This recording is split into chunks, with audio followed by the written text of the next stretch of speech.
Okay, so hi teachers, good morning. Set up ko lang po. Yan, set up ko lang. Wait lang po natin saglit until lumabas po yung picture ko. Ayun. So, hi everyone. So, naninibago po ba kayo dahil hindi po tayo ngayon naka-live? So, sad to say po, ay na-consume ko na po yung 20 hours ko sa pagla-live stream sa StreamYard dahil hindi po ako naka-pro at dahil free plan lang po yung gamit ko. So, ayun nga, na-exceed ko na po. At ayun, humanap na lang po ako ng paraan kasi hindi din pwede na hindi ako mag-final coaching sa inyo teachers. Kaya ayun, recorded lang po tayo ngayon. But don't worry, gagawin pa rin natin itong fun. Gagawin pa rin natin itong makabuluhan na review. Okay, handa na po ba teachers? Handang-handa na po ba? Okay, so before we start our proper discussion or our proper final coaching today, let's start this with a prayer.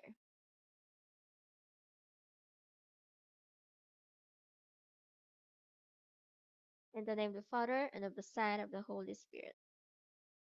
Lord, I will step out in faith, confident of excellence as the exam date approaches, for you never gave me a spirit of fear.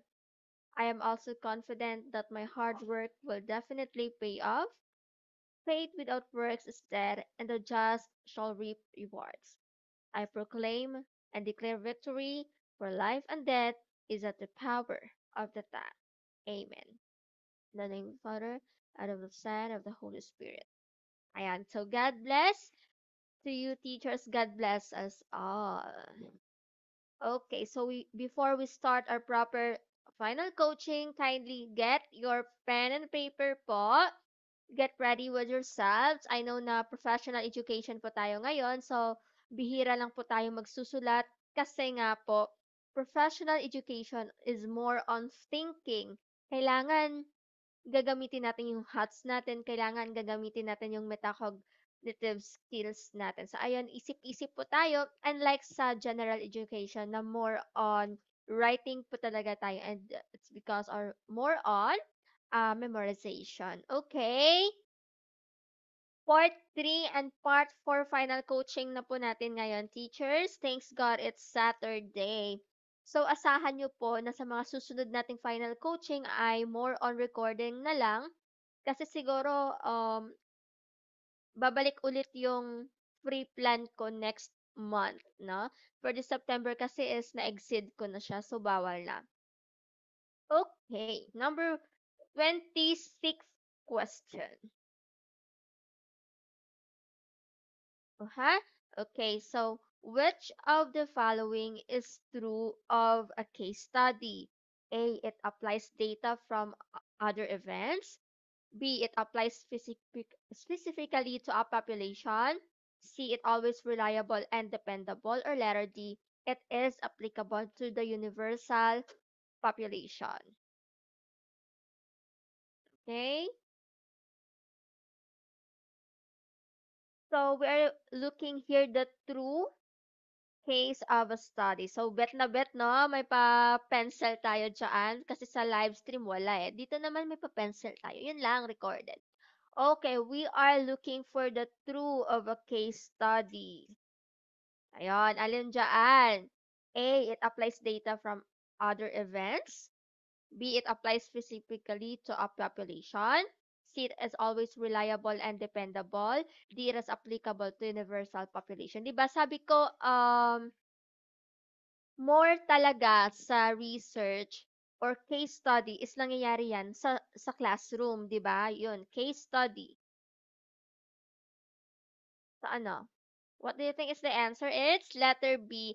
It applies specifically to a population. Sorry. Sorry po, medyo matagal ako ha kasi nakalimutan ko na kasi yung mga ano dito function. Okay. So a case study is a detailed investigation of a single entity or event. It is not always reliable and dependable, nor does it require data from other events. It is not applicable to the universal population, but rather applies specifically to a particular case or entity. So that's why sinabi ko nga po na yung case study is more talaga na nangyayari yan within sa classroom kasi it's specific population lang siya just like grade 3 lang yung mga respondents mo. So, hindi po siya applicable to universal population or pangkalahatan. So, dapat may specific ka lang po na respondent or population dyan. So, that is a true case study. Letter B po, specific population. Sa research, may dapat tayong tandaan the qualitative data and the quantitative data. Do you have something in your mind about qualitative data? Okay, so qualitative data refers to non-numerical information that seeks to understand human experiences, behaviors, attitudes, and motivations through analysis. So, example of these are the interviews, observations. So, kapag sinabi natin qualitative data, walang numbers na involved dyan. So, it's more on words, it's more on talking, it's more on observing, no? It's more on interviewing, ganon. While on the qualitative or quantitative data, quantity it means it's a numerical and can be measured and analyzed statistically. So, what are the examples for this? The surveys, 'di ba? Kapag ikaw ay nagso-survey, 'di ba? Minsan yung gamit natin na instrument is checking, yes or no, ganon, no? Surveys, statistical analysis. So, ayun pong mga quantitative data and qualitative data natin. So, the correct answer for number 26 is letter B. Ang case study daw po ay dapat specific population lang do yung involved, hindi po universal. Kaya, one of the best example of case study is the study in the classroom. Yun. Okay, let's go with number 27. What does Thorndike's law of readiness best apply? A. When teacher requires quick answers to questions. B. When a teacher gives enough time to students to answer questions. C. When a teacher pairs the slow and fast learners. Or letter D. When a teacher prepares well for a presentation. Okay, Thorndike's law of readiness. Yan po ang ating clue. So ano po dyan? Kapag sinabing readiness, 'di ba, dapat ready na or ano. Letter A daw po dapat nagre-require ng quick answers to questions. Dapat kapag tinanong yung mga student na what is verb, dapat kailangan quick answers. Kailangan mabilis ka sumagot.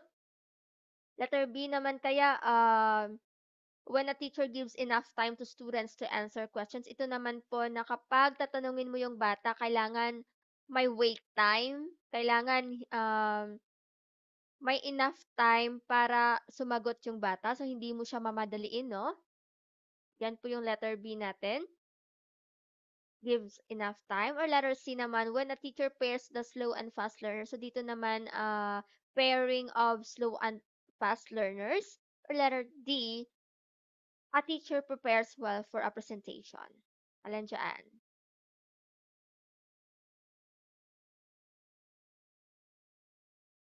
Okay, so the correct answer is letter B po, gives enough time. So, ito po yung sinasabi natin na wait time.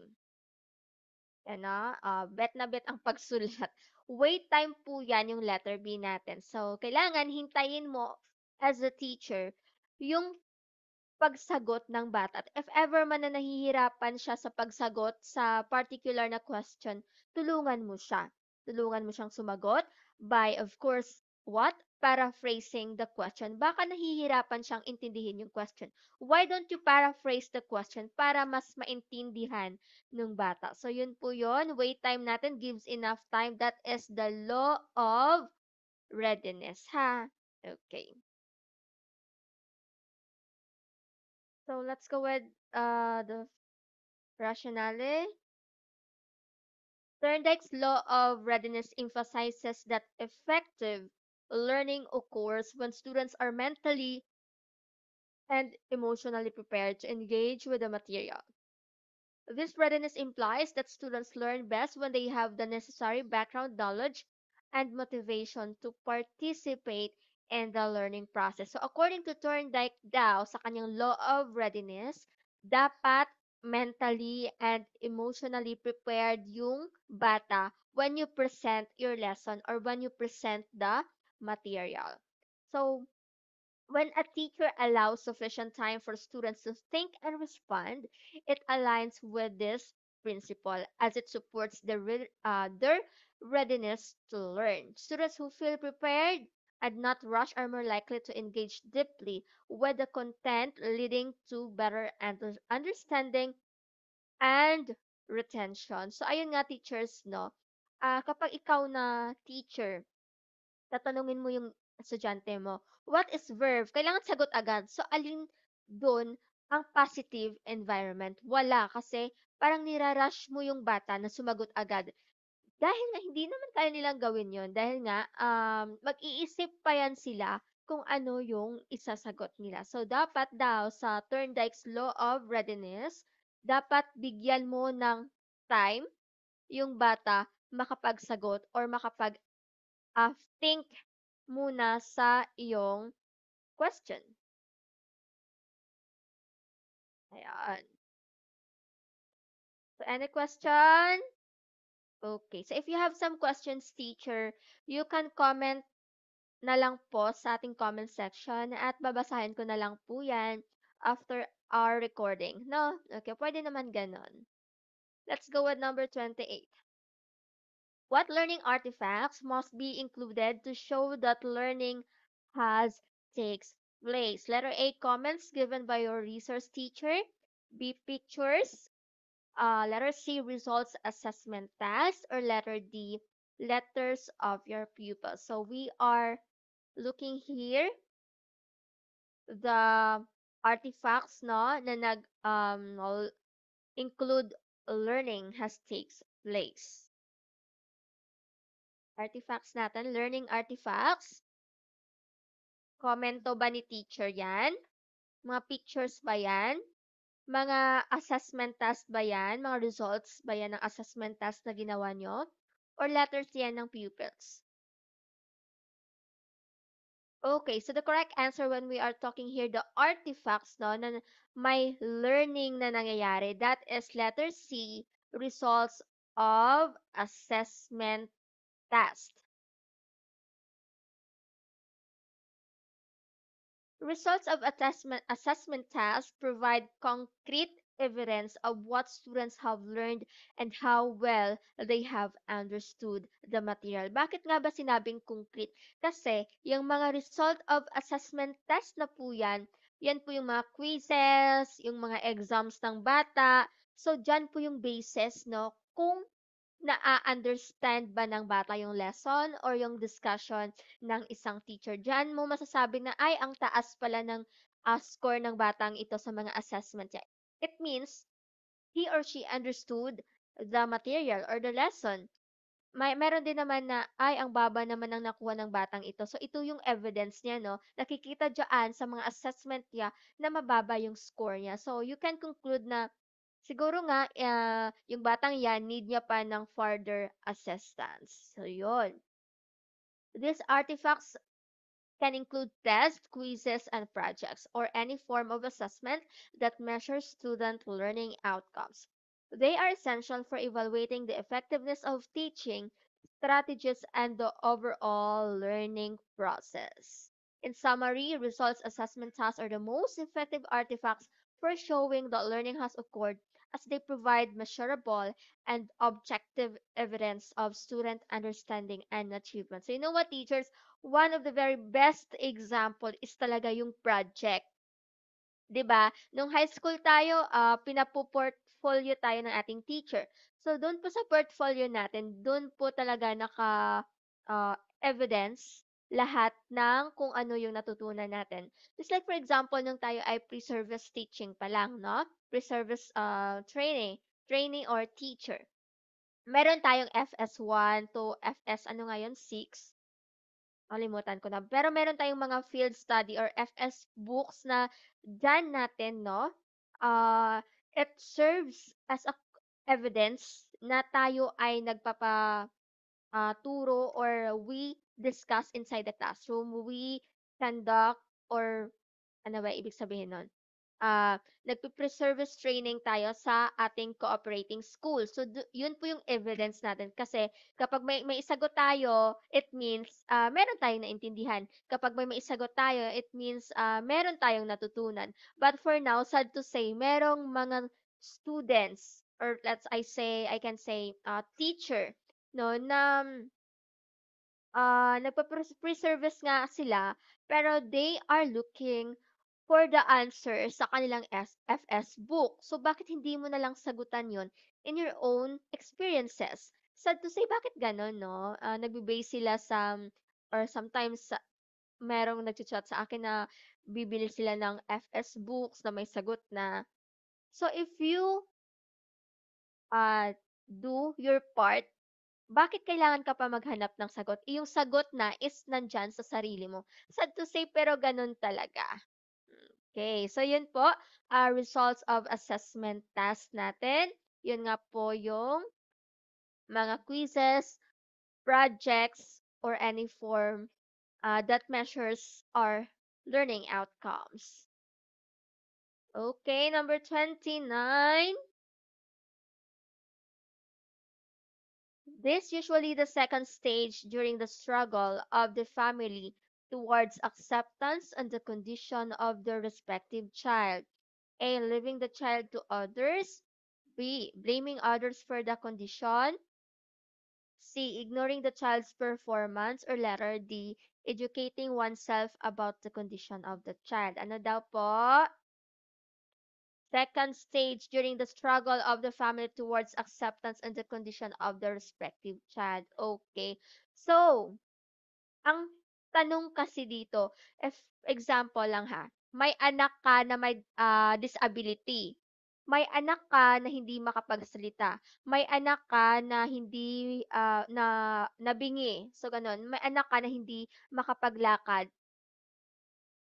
So ano kaya yung second stage, no, na nararamdaman ng isang family kapag merong part ng family na may kapansanan? Letter A, leaving the child to others. So, iiwanan mo yung bata sa ibang tao. Letter B, blaming others for the condition. So, ito po ay magbi-blame ka sa ibang tao dahil sa karamdaman ng anak mo or worse, 'di ba? Minsan may mga tao din talaga na bini-blame nila si Jesus or si God kung bakit nga ba nagkakagano'n yung part ng family nila na may disability. Letter C, ignoring the child's performance. So, i-ignore mo lang, hayaan mo siya, sasabihin mo, "Ay bahala ka diyan," gano'n. Or letter D, educating oneself about the condition of the child. So, dito naman sa letter D, it's a positive one kasi you have to educate yourself na tatanggapin mo siya dahil need niya din ng care kasi nga may disability siya, gano'n. So, what would be the correct answer? We are asking here the second stage. What do you think? Okay, so 29, it's letter B po. The second stage is blaming others for the condition. So, ayan, ano bang sinasabi dito, no? Na biniblame mo yung kapansanan ng iyong anak, ng iyong kapatid, or ng anuman dyan, basta part ng family, sa ibang tao. So, that is the second stage. This stage reflects a common emotional response families experience who confronted with the challenges of having a child with a disability or condition. I know super hirap po talaga na may isa sa part ng family nyo na merong kondisyon or may disability, no? Initially, families may go through a phase of denial or blame, whether they look for external factors or individuals to hold responsible for their child's situation. So, alam naman natin, no, sa Prof Ed, huwag tayo maging plastic. Dapat sa professional education, dapat maging totoo tayo. At alam naman natin na kapag ipinanganak ka na may kapansanan, of course, sino ba naman na parent na tatanggapin niya agad-agad? Agad-agad yung bata na yun. So, of course, magko-question yan sila. They will question themselves nga, bakit nagkaganyan yung anak ko? Bakit, may disability yung anak ko? Or let's say magbe-blame 'yan sila sa ibang tao na, siguro kaya't ganito yung anak ko kasi sinumpa ako or ng ibang tao, mga ganyan. So, of course, hindi tayo magiging plastic dito na first talaga is magiging denial tayo or magbe-blame tayo sa ibang tao for what the kondisyon 'no, ng ating anak or ng mga kapatid natin. So ayun nga po.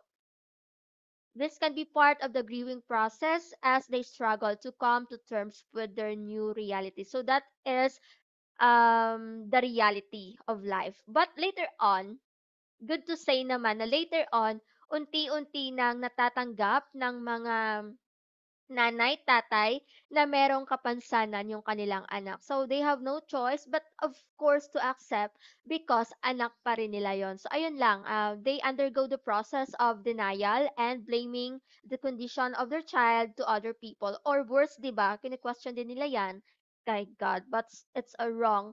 Meron nga din nagsabi na if may kapansanan daw yung anak mo, ano daw yon? Swerte daw yun. Yon. Okay. Let's go with number 28. Let's go back with number 20, ano pala, 29. No, 'di ba, the second stage is blaming others for the condition.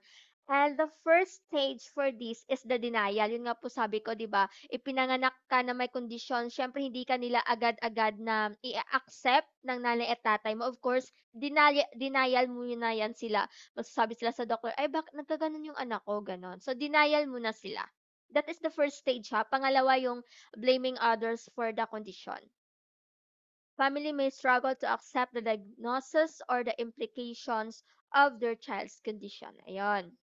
Second, let's go with number 30. What is the pattern of development that can enable parents to plan ahead for the development of the child? So, pattern of the development no that enable parents plan ahead. So, it means yung mga parents natin they can plan our future. Nagiging proactive sila diyan. Pwede silang magplano. So, letter A kaya it is fixed, letter B it is predictable, letter C it is unknown, or letter D it is diverse. When we say it is fixed, meaning fixed na talaga. It means hindi mo na kailangang planuhan kasi kahit anong plano mo, babaguhin mo yung plano or naka-fix na nga dyan, is hindi mo na mababago kahit paplanuhin mo pa kasi nga fixed na. Ganun talaga yun. Ano kaya?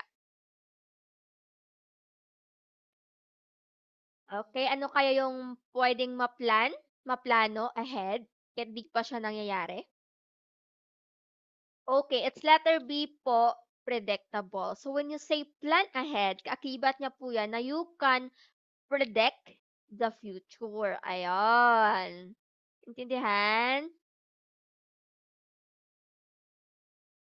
So, in developmental patterns now, while not fixed or unknown, often follow predictable sequences and milestones. So, when we say developmental, for example, sa paglaki ng mga babies, if you have the child, pag from birth year to 2 years niya, malalaman mo or you can say that a child or your baby can develop these patterns or can develop some skills no habang siya po ay lumalaki. So masasabi mo na kailangan pag lumakad na yung anak ko, bibilhan ko siya ng walker, yung mga ganon. So you can plan ahead sa mga pwedeng mangyari kasi it is predictable.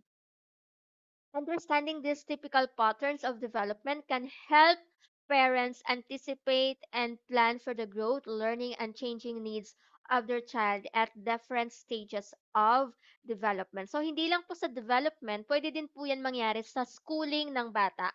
When we say schooling, for example, siya po ay nag-aaral sa kinder, pwede niyo po siya bilhan ng mga books, ng mga coloring books, no? That is an example of planning ahead kasi alam mo na kapag siya ay nag-grade 1 na, of course, sigurado talaga na dapat alam na ng bata kung paano magbasa. So, before tayo sa reading, hindi po ba nagsa-start tayo or nag-uumpisa tayo sa um, pag-see or ano nga yun, coloring books, diyan tayo nag-uumpisa, 'di ba? Yung nakikita natin yung mga big pictures before tayo mag-uumpisa sa reading. So, that is a planning ahead, no? Okay. So, yun nga po, examples of predictable patterns of child development can enable parents to plan ahead. So, ito nga po sinabi ko kanina, no, physical development, yan nga po, magpaplano yung nanay na syempre, na-predict niya na talagang time will come na lalakad din talaga yung ano niya, yung anak niya. Walking. So, bibili po siya ng walker, no? Cognitive development, ito naman po yung pag-plan ahead ng isang nanay na siyempre mag-aaral yung anak niya. So, ano po bang gagawin niya? Of course, sa bahay pa lang, tuturuan niya po kung paano na magsulat ng pangalan. So, that is plan ahead. Okay, language development naman, of course, when it comes to talking, no? Tuturuan ng nanay yung bata kung paano sasalita. So that is planning ahead. So para 'no, para naman, kapag siya ay nag-aaral na, alam ng bata niya kung paano magsalita or mag-communicate or mag-interact sa ibang tao, ayun. Social and emotional development naman, siguro planning ahead, yung pagiging ano mo, people smart. So, alam mo na when you grow up, kung ikaw ngayon ay elementary or kung ikaw ngayon ay high school, tas ano ka, um, extrovert ka. So, alam mo sarili mo na when you grow up or pagdating mo sa college or after ng college life mo ay magtatrabaho ka. So, kung ikaw ay extrovert, paano ka makakahalubilo or makikihalubilo sa ibang tao? Wala kang friends or let's say walang tatanggap sa'yo kasi nga mahiyain ka. So, you will plan your future ahead na kailangan you examine yourself, na kailangan mag-start na akong maging introvert, meaning huwag na akong maging mahiyain kasi sometimes, or let's say in the future, magagamit ko talaga ito. Yon, planning ahead. Of course, behavioral development, ito naman po yung when it comes to behavior, no? Yung mga batang walang modo, let's say walang mga nanay, of course yung nagiging outcome nito is yung pagiging bulakbol nila. So, as a parent, no, your child, you train your child to have a good behavior. Kasi meron naman silang nanay and tatay. So, you train your child to act as a good one or a good people or a good citizen. Ayan. So, those are the developments na pwedeng mangyari at pwede mo naman talagang maplanuhan. Okay? Let's move on with number 31. Jared has training in first aid application. In what areas can he volunteer in the school? A. Speech laboratory. B. Guidance office. C. School clinic. Or letter D. Physical education department. Okay, ano daw po dito, teachers? Um, meron siyang training in first aid application. So, saan po siya nababagay na mag-volunteer sa isang school, speech laboratory kaya, bilang guidance counselor kaya, sa school clinic kaya siya, or letter D, sa PE department. Take note, first aid application, that will be our clue. So, the correct answer is siyempre kapag may karamdaman yung mga estudyante mo, may mga sakitan na nangyayari diyaan, may mga dugo-dugo, may mga nilalagnat, of course, school clinic because you know those first aid applications. Letter C po, teacher.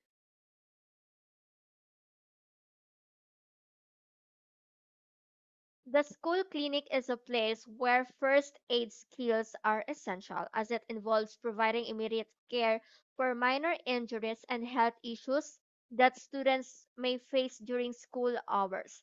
Jared's training would enable him to assist with administering first aid to students who are injured or feeling unwell, supporting the school nurse or health staff in managing health related emergencies, educating students about basic health and safety practices. So, yun nga po sinabi ko kanina, no? So, si Teacher Jared po, dahil may training po siya sa mga first aid skills, no? Of course, pwede po siya mag-assist sa school nurse, pwede po siya pwede po siya magturo about health and safety practices when it comes to basic health. Pwede po siya um, mag-administer o gumawa ng first aid doon sa mga feeling unwell or doon sa mga injured. Okay, number 33. Next question. What is the descriptor for numerical grade of 90% as level of proficiency? A. Beginning. B. Proficient. C. Outstanding. Or letter D. Developing. Okay, tandaan natin to ha. 90% as level of proficiency. So, anong nakikita mo kapag 90 yung grade mo sa card? Ano yon? Beginning po kaya? Professions po kaya? Outstanding kaya yan? Or developing? Kapag 90% yung grade mo, numerical grade mo sa card, ano yon? Anong descriptor? 33 po, it's outstanding. Outstanding po ha.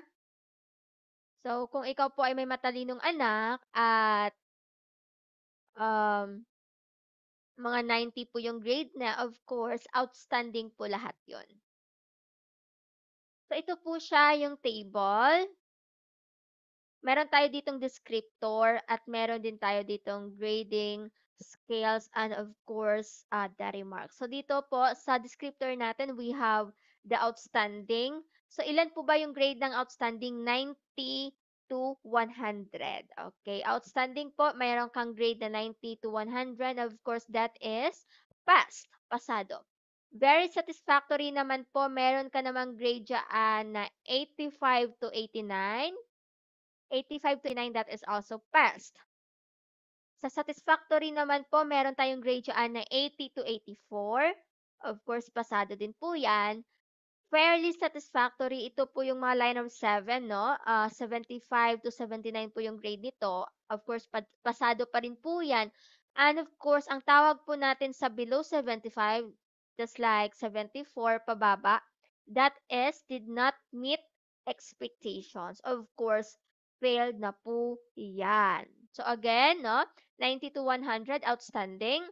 85 to 89, very satisfactory. 80 to 84, satisfactory. 75 to 79, fairly satisfactory. And of course, below 75 po is did not mix expectations na or failed na po siya. Okay, so dito po no, 90 na grade is outstanding po yan. 34. Jacob is one of the interns in one of the public schools in the remote barrios. He's very good in the arts, so magaling po siya sa mga arts. Where can he best utilize his skills? So saan niya po pwedeng magamit yung skills niya for arts? A. Preparation for instructional materials. B. Designing bulletin boards.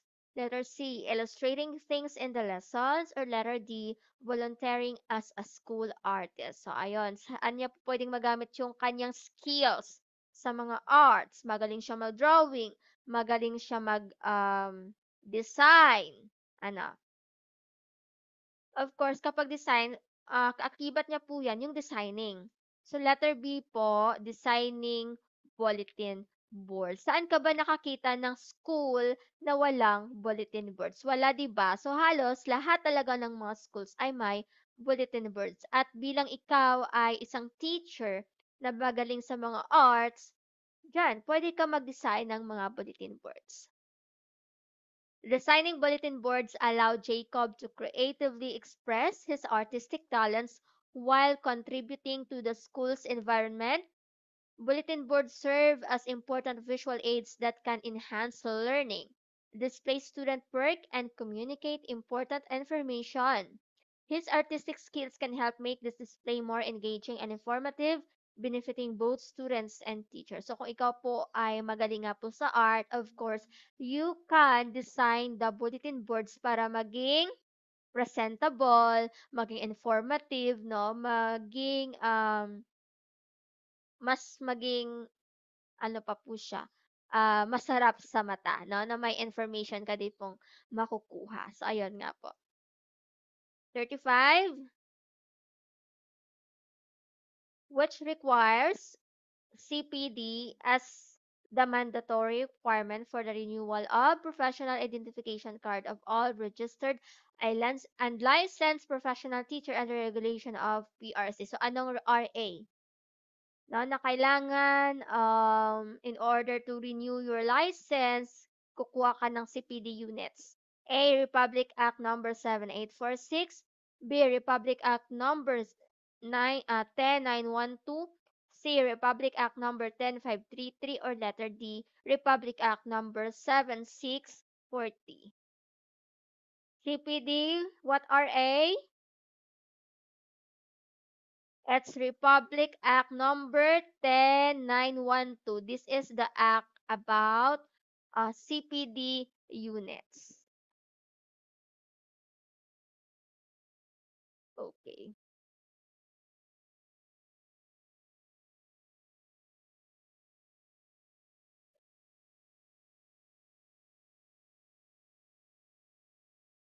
Republic Act 10912, also known as the Continuing Professional Development Act of 2016, mandates that all registered and licensed professionals must complete CPD requirements to renew their professional identification cards.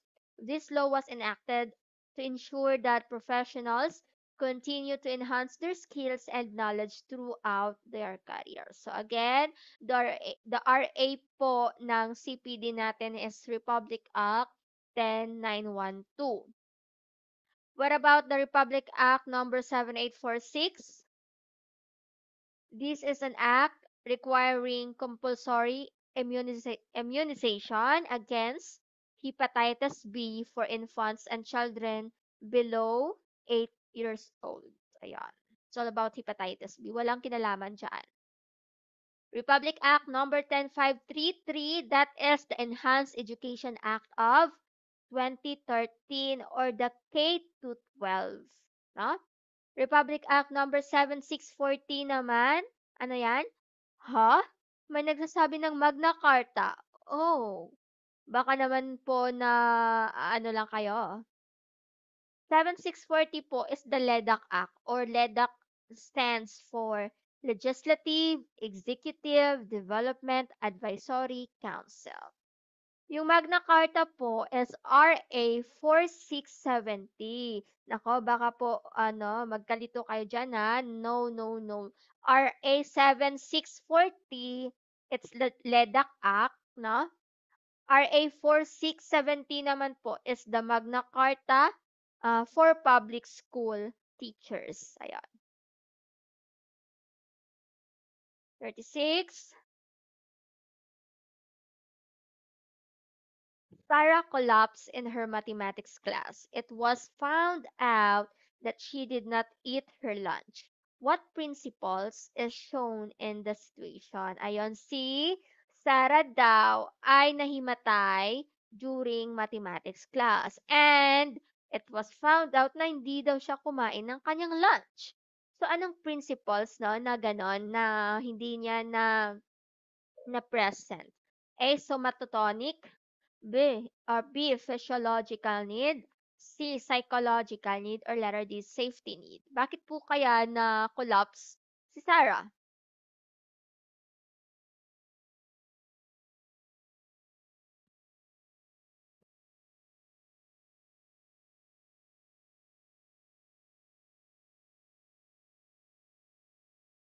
Okay, so ano daw, bakit na-collapse si Sarah? Because hindi niya kinain yung kanyang lunch.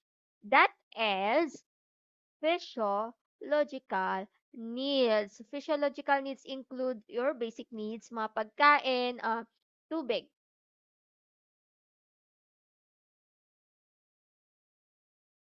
Physiological needs are the most basic human needs required for survival, such as food, water, sleep, and air. At kung hindi nyo po yan nakamit, ginamit, no? Ay talaga naman pong mamamatay kayo. Basic needs po yan, kaya napakahalaga po niyan. When these needs are not met, the body reacts with physical symptoms and distress. So in Sarah's case, no, not eating her lunch led to her collapsing in class. So that is why no, nahimatay po siya kasi nararamdaman niya super gutom na siya. So wala siyang lakas para labanan yung katawan niya. So yun. This indicates that her body was deprived of the necessary nutrients and energy, causing her to become physically unwell. Physiological needs take precedence over other needs, and if they are not satisfied, they can lead to serious consequences. So, ilagay natin na yung mga kakilala natin na sabi nagda-diet daw, yung diet nila yung pagpapapayat nila ay hindi kumakain or hindi sila kumakain. So, tama ba yon? Tama bang way yon ng pagda-diet? No, because according nga po sa physiological needs, the most basic human needs is pagkain. So, if ever na nagpapapayat ka, if ever nga na sure ka na nagda-diet ka, hindi po rason yon na hindi ka kumain. The best way to do is of course konti lang yung kainin mo. Avoid carbs, avoid meat, avoid mga pagkain na nagpapataba. So, yun po yung best solution. Okay, number 37. Which of the following is the best way to stop noise caused by one learner? Maingay ang isang estudyante. Ano dyan ang magandang paraan na gagawin ni teacher? A. Ignore him or her. Hayaan mo na lang siya. Ay, hayaan ko yan. Ang ingay. Bahala na siya. Ganon. Letter B. Point a finger at him, at her. Or ito. Ikaw, maingay ka. Labas. Ganon. Letter C, ask her, him to go out of the classroom. Ayun, sinabi ko na. Or letter D, talk to him personally. Sabihin mo dyan, no? Pwede ba tayo mag-usap? Usap, anong pangalan ng estudyante? Pedro? Pwede ba tayo mag-usap, Pedro? Yon. So, tandaan natin, no? When it comes to professional education, kailangan dyan maging bait-baitan ka. Kailangan diyan, ikaw ay isang anghel. No, so sa mga nabanggit 'no, yung pinakamabait talaga na option kasi best nga yung hanapin, eh. Best that at worst positive 'yan. So pinaka-best diyan is talk to him personally. Talk to him personally. 'Yan po talaga yung pinaka the best diyan sa apat na 'yan. Pero ngayon 'no, ngayon yung mga teacher natin 'pag talagang maingay yung bata, naku, labas! Oh. Gano'n. So, talk to him personally, we should understand the situation. Kailangan intindihin natin yung sitwasyon ng bata, kung bakit nga ba siya nagiging maingay sa loob ng klase, kung may problem ba siya, gano'n. So, understand the situation. And and then we should maintain our dignity. So, as a teacher, of course, presentable tayo, may dignity tayo. Of course, in speaking privately, walang involved na ibang estudyante. Nale-less or nape-prevent natin yung embarrassment or ang pagkahiya ng isang bata. Kasi for sure, 'pag kinausap mo 'yan or 'pag pinagalitan mo 'yan in front of her peers or classmates, I'm sure talaga, magiging, mapahiya siya.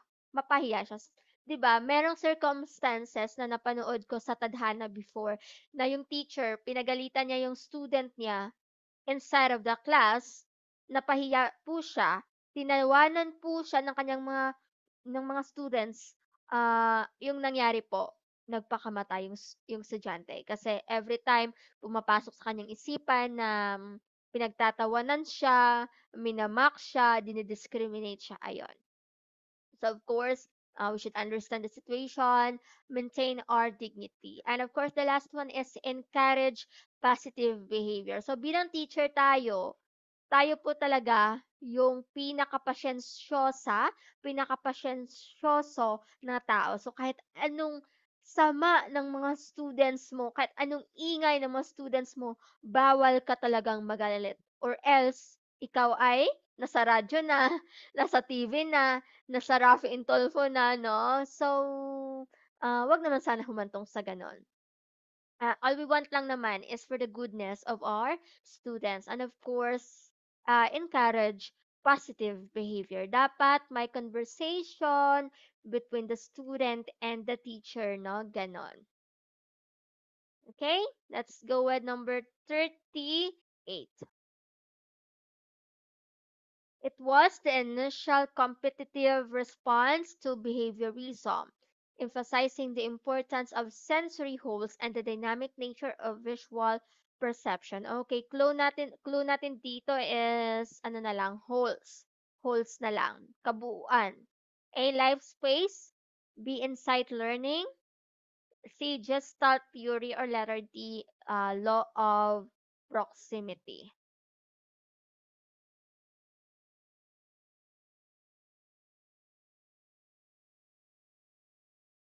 Ano kaya? Okay, sa holes, that is Gestalt theory po, letter C. So, pag-aralan po natin ang Gestalt theory, ha?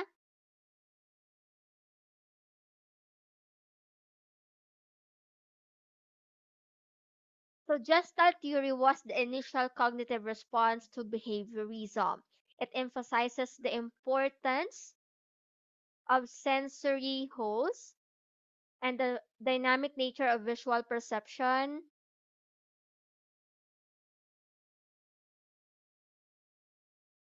The term Gestalt means form or configuration. So, ayan nga po, teacher, no? Gestalt is about perception. Yun. Ito pala yung perception. Kapag may perception, that is Gestalt. So, according to Gestalt principles, may 10 or 11 tayong tatandaan dito. Pag-usapan natin yon kasi sometimes nga po lumalabas din yun, no?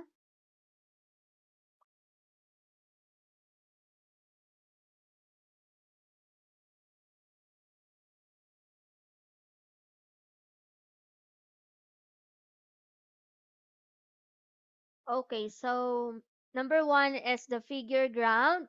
This principle states that people naturally separate objects from their background.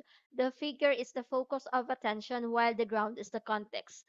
So for example, may makikita po kayong picture na may babae and then yung likod niya po is nasa mall po siya.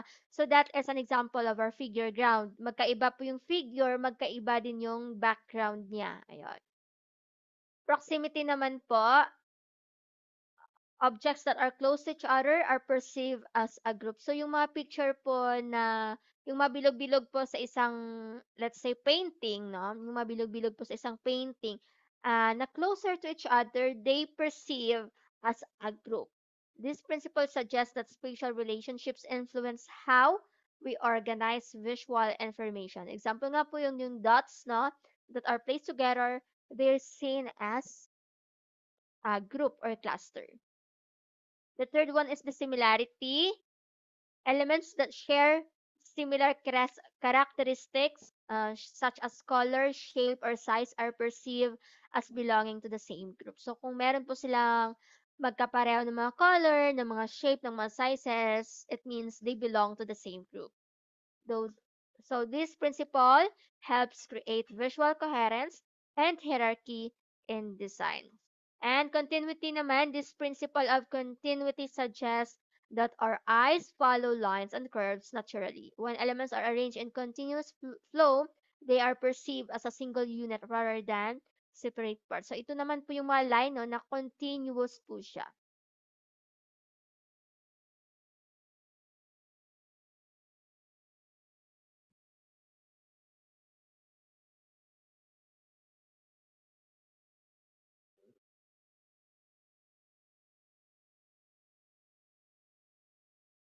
Okay, five, closure.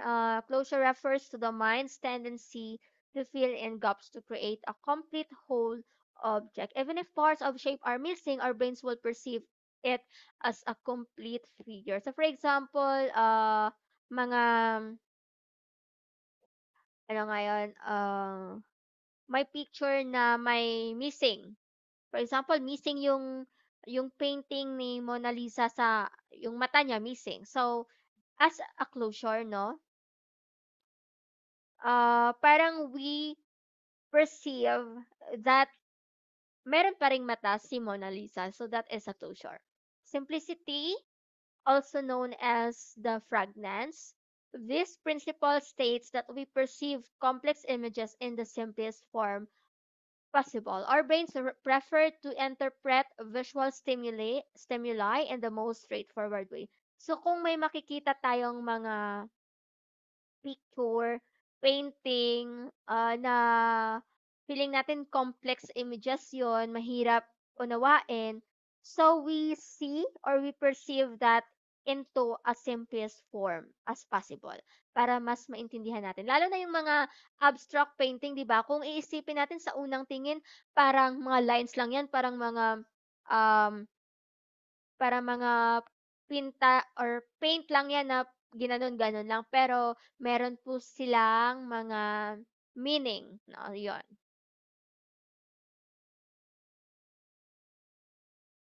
Seven, symmetry. Symmetry elements are perceived as being part of the same group. This principle is rooted in the human preference for balance and harmony in visual commission. So when we say symmetry naman, being part of the group, parang ano din siya, kanina, continuity, no?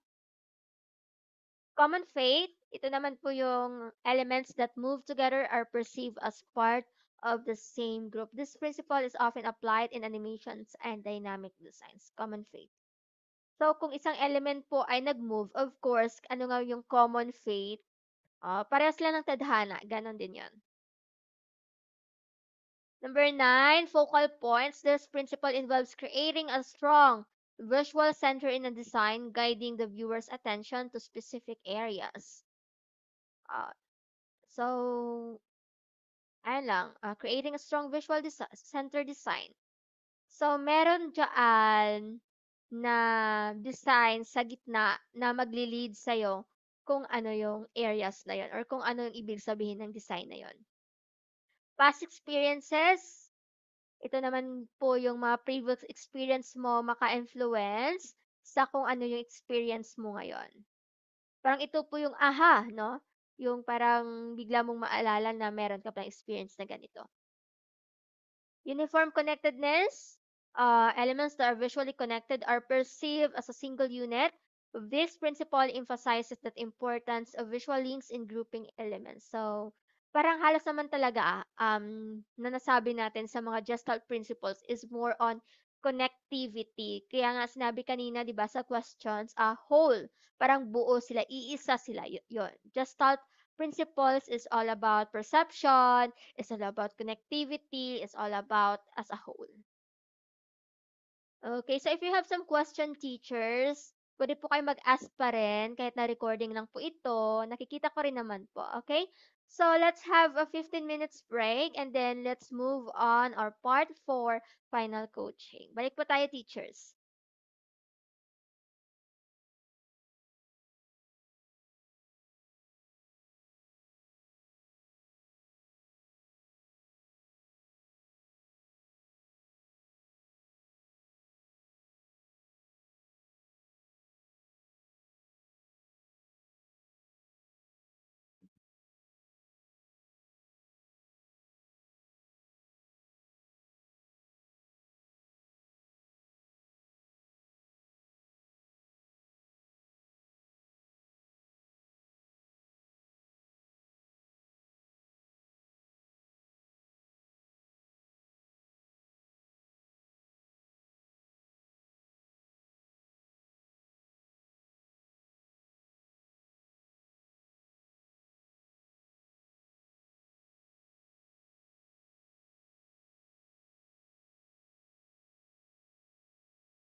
Ayan, so teachers, let's resume our final coaching part 4 final coaching.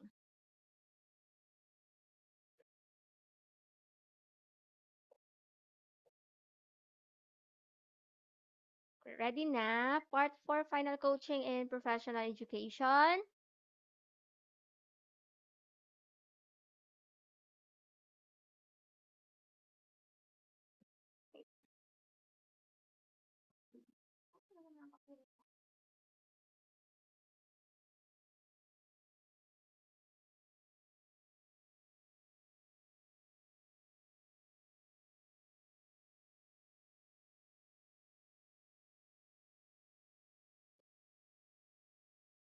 Okay, number 39.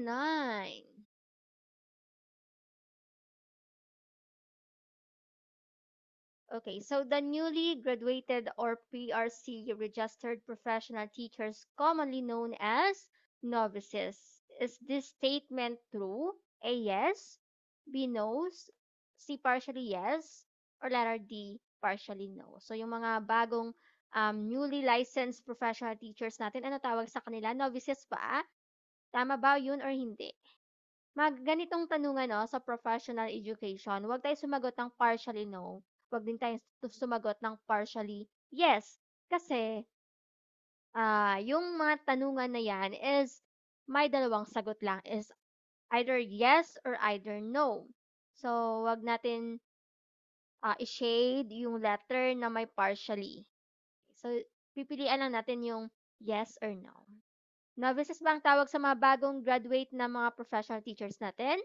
Yes po, letter A. Yes na yes. The newly graduated teachers who have recently completed their teacher education programs and obtained their Professional Regulation Commission registration are typically referred to as novice teachers. This term is used to describe individuals who are in the early stages of their teaching careers and have limited classroom experiences. Novice, it means parang new. Bago pa lang sila. Wala pa silang experiences with the classroom or meron man pero limited lang.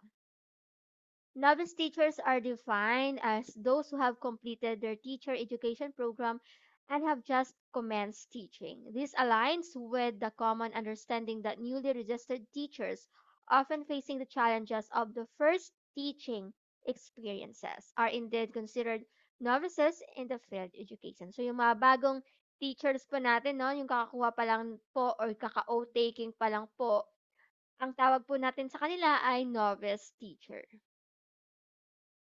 Okay, number 40.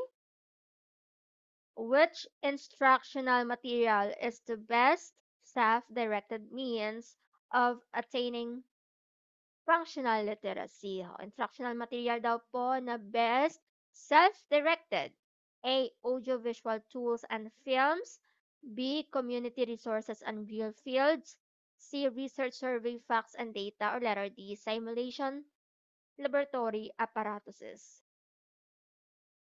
Kapag self-directed, ano ibig sabihin nun?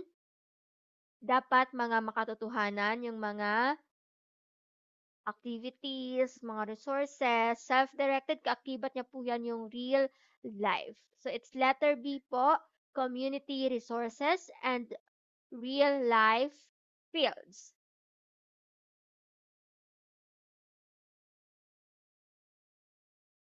Community resources and real life fields provide practical, hands-on experiences that directly relate to real-world applications. So when we say real life, dapat mga makatotohanan ng mga applications, no?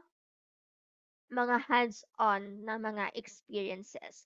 This approach allows learners to engage with their environment, apply their knowledge in meaningful contexts, and develop functional literacy skills through real life interactions and experiences. In summary, utilizing community resources and real life fields is the most effective way to promote self directed learning and functional literacy. Okay. Self-directed learning dapat real life experiences.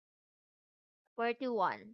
What kind of assessment uses a checklist, portfolio, rubrics, or a rating scale? So, gumagamit ng checklist, ng portfolio, ng rubrics, or ng rating scale. Is it authentic? Is it alternative? Is it informal or clarity placement? Kapag sinabi nating checklist, portfolio, magkapareho ba? No. Kapag sinabi nating rubrics at portfolio, magkapareho ba? No. Pagka sinabi nating rating scale at rubrics, magkapareho ba?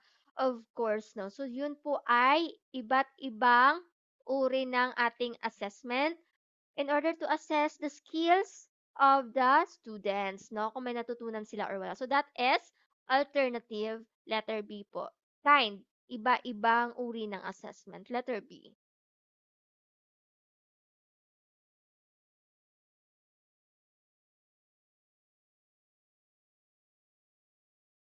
Alternative assessment refers to various methods of evaluating student performance that go beyond traditional set testings.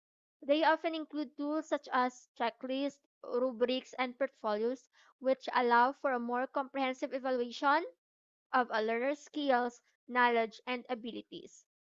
These assessments are designed to provide a more holistic view of student learning and can accommodate different learning styles and competencies. So lahat po no ng nabanggit po ay iba-iba po yung kanilang uses, no? Uses.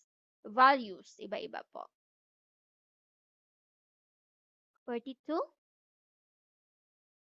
For selectivity in the learning process, the novice learner attempts to process blank their received information. Okay, novice learner.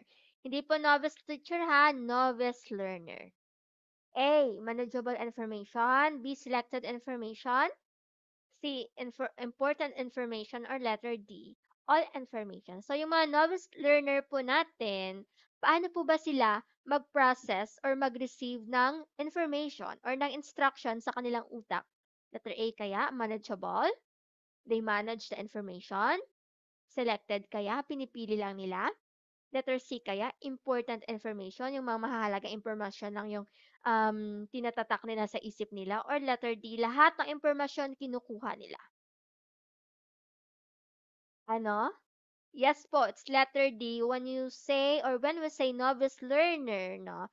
For example, a high school student who just begin to learn a new subject, specifically computer programmer.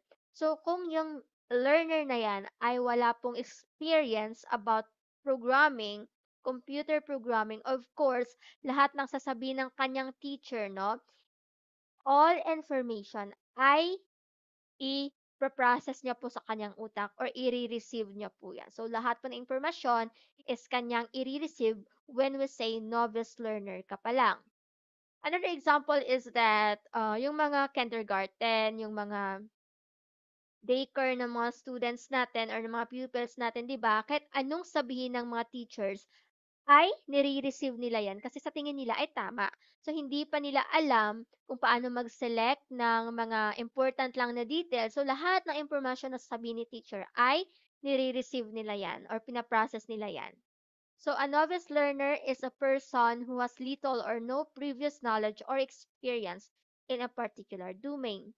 The characteristics of the novice learner differ from those of the expert. So, yung novice learner daw po ay or may difference po talaga sa mga expert learners. Tama naman.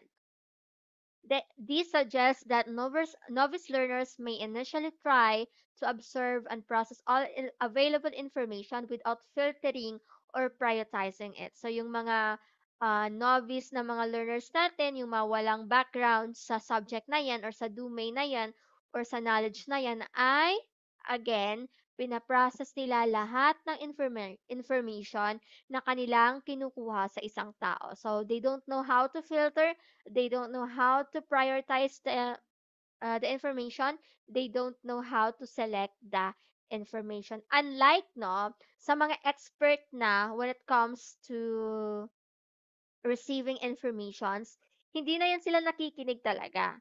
Yung pinakikinggan na lang talaga nila is yung mga clue, yung mga information na super mahalaga, fini-filter nila yung mga informations. So, wala silang pakialam sa ibang informations, hindi naman, karapat-dapat na feeling nila 'no. So, ano lang, they accept the informations na feeling nila yun ay mahalaga. So, for example din 'no, bilang novice learner sa isang community, kapag may tsismisan 'no, ikaw ay novice learner, so kung may, kausap mo, nagtsitsismis sa'yo na ganito, ganyan, wala kang pakialam diyan kasi,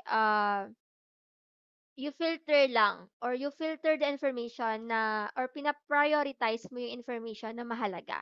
So, wala kang pakialam. Unlike sa novice learner, wala ka pang masyadong kaalam-alam, so kahit anong sasabihin sa'yo ng tsismosa na 'yan 'no, talagang pasok ka lang sa utak mo, 'yon.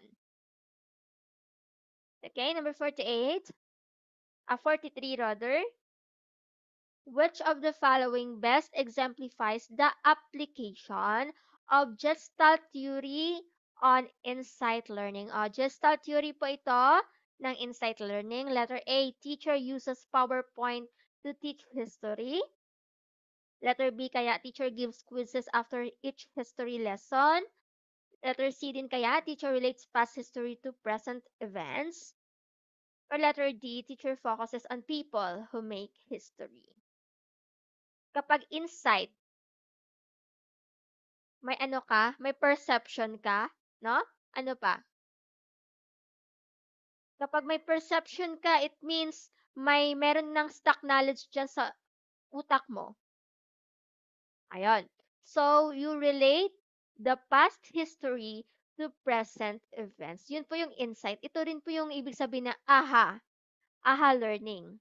Kasi nga, yung past na history ay parang binabalikan mo siya kapag may circumstances na, ito pala yun. Aha, ito pala yan, gano'n. So, for example, nakalimutan mo kung paano gamitin yung rice cooker dahil nga matanda ka na 'no. Pero before ginagamit mo naman 'yan, pero dahil nga po, because of aging makakalimutin ka na. But, there are times na minsan bigla ka na lang "Aha!" gano'n. So, minsan naalala mo, ito pala yung paggamit ng rice cooker, gano'n.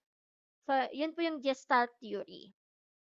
In Gestalt theory, insight learning involves sudden and novel perceptions of relationships or solution to problems. By relating past history to present events, the teacher is encouraging students to make connections and see the whole picture, which is a key aspect of Gestalt theory. So, yun, no? When it comes to classroom setting naman, di ba, merong pinapagawa si teacher na mga motivation at dyan po sa motivation natin parang minsan meron ding motivation na nire-relate natin yung past lesson natin sa new lesson natin para naman may connection, 'di ba? Yun naman dapat kasi sa ating class, sa ating teaching. Dapat may connection yung past lesson natin sa new lesson natin. Ayan. So that is what talks about Gestalt theory.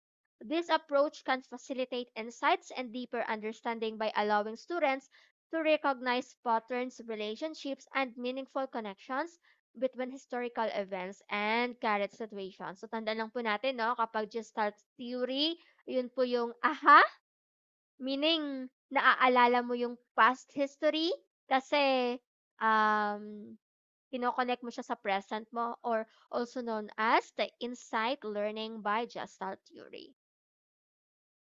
Okay, 44. The four pillars of learning correspond to the three domains of teaching: cognitive, psychomotor, and affective. Is the statement true? Tama ba yon? Na yung four pillars of learning daw natin na ay correspond to our cognitive, psychomotor, and affective domain ng ating objectives. Letter A, perhaps. B, depends on the teacher. C, no. Or letter D, yes. So, kapag sinabi ko nga kanina, no, kapag mga ganitong tanungan, huwag tayong sumagot ng perhaps, huwag tayong sumagot ng depends on teacher or whatsoever. Kasi, mga ganitong tanungan, talagang may sagot diyaan na yes lang or no lang. So, yun. Ano, correspond ba or hindi? Mhm. Ano?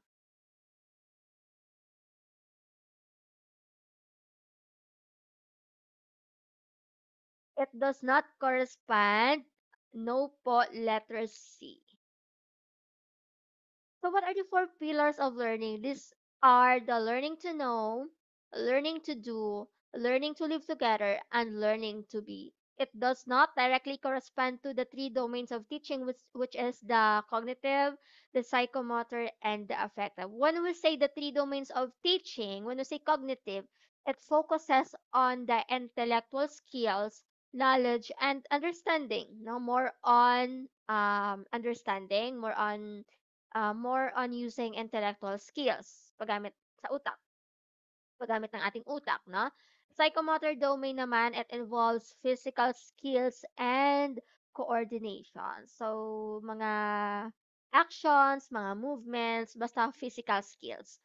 And yung affective domain naman, it's more on the attitudes, the values, the emotions, and the social interactions. But yung ating four pillars of learning, apat po yun. So, hindi po siya nakakorespond sa ating three domains. Kasi, yung learning to know, pwede din po siya makorespond sa yung learning to know, pwede din po yan makorespond sa ating cognitive domain. Kasi learning to know is about understanding din po, pagkilala, aalamin ng isang bagay.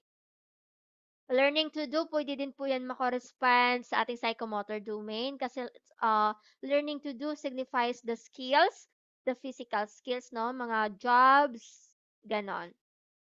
Learning to live together, ito kasi yung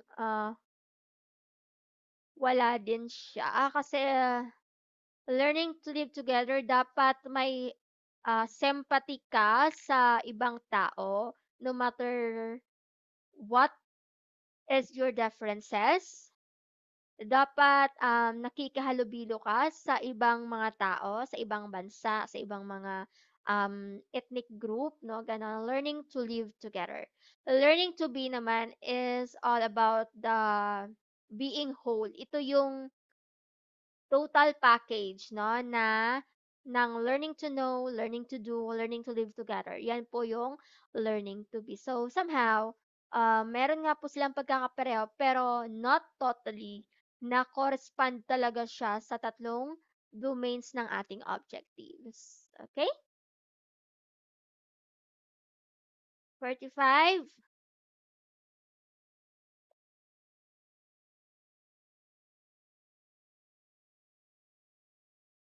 In the four phases of curriculum development, which process refers to determining rate of achievement of learning outcome. Letter A, evaluation. B, designing. C, implementation. Or letter D, planning. Okay, rate po yung ating clue. Kapag sinabi nating rate, ano yan? Rate po is judgment, evaluation. Letter A. Rate, judgment, evaluation.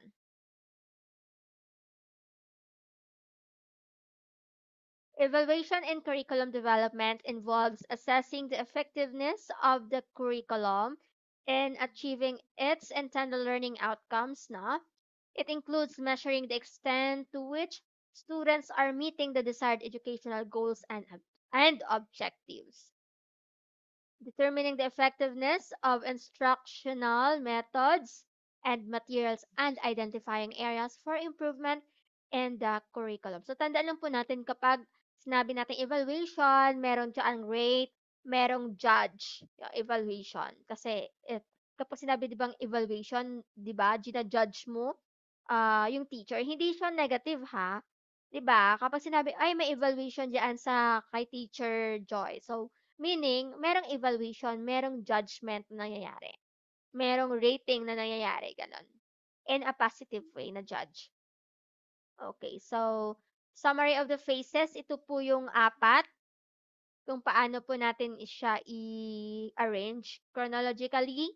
Planning is the first one. Of course, this includes how you establish your objectives or your goals in the curriculum. Designing is the second one.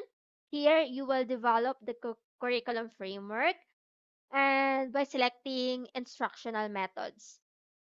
And next, after mo mag-design, i-implement mo na siya. You will put the curriculum into action. So, paano? Of course, ituturo mo yan sa mga students mo. And of course, the fourth and the last is the evaluation. After mo magturo, magbigay ng quizzes, no? Of course, you have to rate them. You have to evaluate them because it assess the effectiveness of the curriculum. Kung na-achieve ba or wala. Ayun. Tandaan po yung teachers, ha? Let's go. Number 46. This condition includes a wide range of disorders such as epilepsy, learning disabilities, neuromuscular disorders, autism, ADHD, brain tumors, and cerebral palsy. Okay. So, anong tawag daw kapag may mga ganito kang disorders? Anong impairment? A, physical, B, neurological, C, orthopedic impairment, or letter B, or letter D, genetic? Okay. Ano kaya yung magiging clue na lang natin dito? Kapag hindi mo alam yung cerebral, hindi mo alam yung ADHD, hindi mo alam yung epilepsy, doon na lang tayo sa brain, 'di ba? Mas common siya, mas basic siya na word.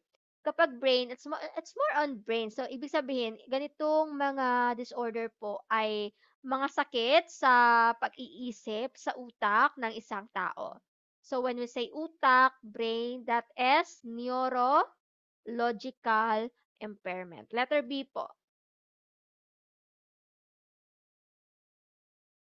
So neurological impairments encompasses a variety of disorders that affect the brain, the spinal cord, and the nerves throughout the body. These disorders can result in a range of symptoms and challenges related to movement, learning, behavior, and overall functioning. The disorders mentioned in the query are associated with the neurological functions and can affect how individuals process information, control movements, and interact with their environment. So it's all about neurological impairments.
Okay, let's move forward to number 47. What is computed to get the quarterly grade for MAPIS? That is the four areas, no? Combined music, arts, PE, and health education. So, paano po sinusolve yung quarterly grade ng apat na areas na MAPE? A, get the average. B, PE grade is dominant. C, add all four grades. Or letter D, music grade will prevail. Okay, paano po ba 'yan kinukuha? I-get average po ba? Yung PE lang po ba? Or you have to add the four grades lang po ba or music lang po ba? Of course, in order to get the grade, the same din po 'yan sa ating final grade, no? Gine-get po natin yung lahat ng mga grades, ng mga subject na grade natin, then add all, then divide kung ilan 'yan, and then that's it. That's the average grades. So it's letter ano po? Letter 47, letter A. Get the average. The quarterly grade for MAPE is determined by averaging the grades received in each of the four areas. This means that the grades for music, arts, PE, and health are added together and then divided by the number of areas, which is 4, to find the average grade. Grade. This approach ensures that each area is equally weighted in the final quarterly grade. So that's how you get the quarterly grade for MAPE, no?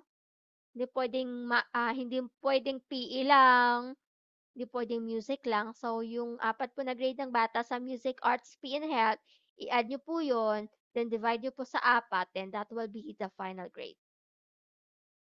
48. What does Thorndike Law of Readiness best apply? O, so kanina lang no, na-discuss natin yung Law of Readiness ni Thorndike. Okay, so letter A, tingnan natin ha. Letter A, when teacher requires quick answer to questions.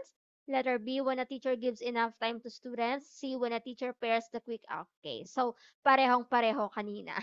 Naulit siya. So the correct answer is, when we say readiness, of course, ito po yung wait type. It means, as a teacher, you have to wait to answer your students. It's letter B po. Hindi pwede na pagbigay mo ng tanong, agad-agad isasagot sila. As a teacher, you have to apply the wait time para makapag-isip ng mabuti yung isang bata. Yon. So, letter B po.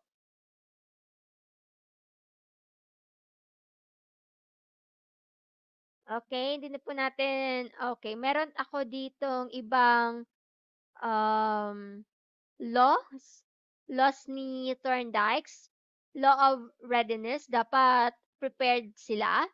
Law of exercise, ito po yung mga drills, no? Law of effect, ito naman po yung satisfaction. So, what will be the effect? Law of primacy, ito po yung, for example, type of person na mas mas nare-remember niya yung dati, no? Yun, dati. So, law of primacy. Law of recency naman, yan yung tao na mas nare-remember niya yung mga nangyayari ah sa ganitong panahon lang, sa ganitong oras, no? Yung hindi nangyari before. Law of primacy kasi, ganyan yung tao na mas naaalala niya kung ano yung mga naganap before, mga past pa, no, mas naalala niya yon. Pero pag tatanungin mo siya, anong nangyari kahapon, di niya yun maaalala. Kasi nga, law of primacy. Law of recency naman, ito yung tatanungin mo yung isang tao na mas naalala niya yung anong nagawa niyo kahapon or anong nagawa niyo ngayon. Tapos tatanungin mo siya, anong nangyari noon, eh, hindi niya na yun maaalala. Okay, law of intensity. This is, of course, the word intensity, impact, or excitement, no? Example, the role playing. So, you're excited to do that. Law of freedom, of course, the right to choose, right to freedom. Law of importance, kung ano lang po yung mga essentials, mahalaga. Okay. So, those are other laws of Thorndike. Number 49.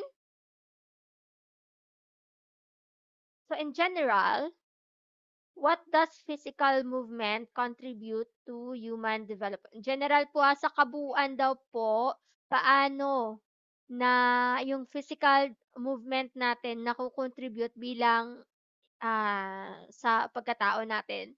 A, having muscular body build. B, demonstrating athleticism. C, acquiring body resistance. D, enhancing muscular condition. So bakit nga po ba tayo nag-e-exercise? Paano po 'yan nakakaapekto bilang tao?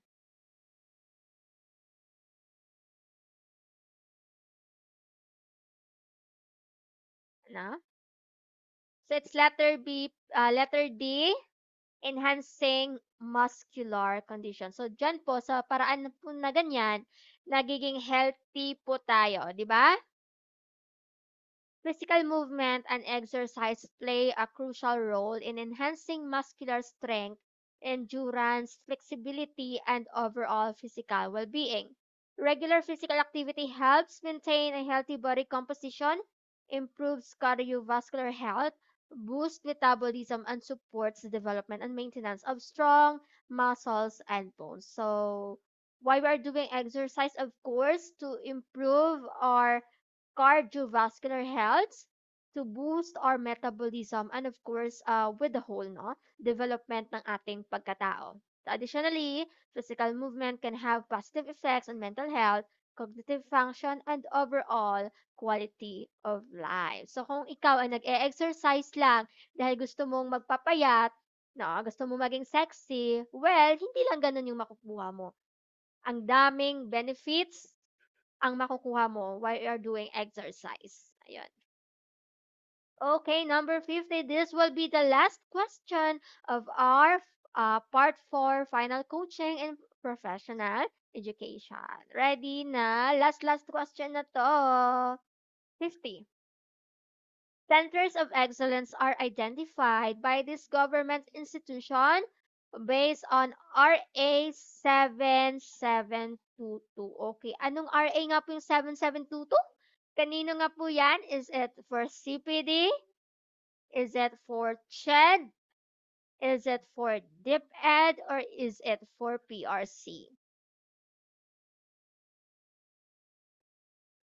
RA 7722 Commission on Higher Education, letter B.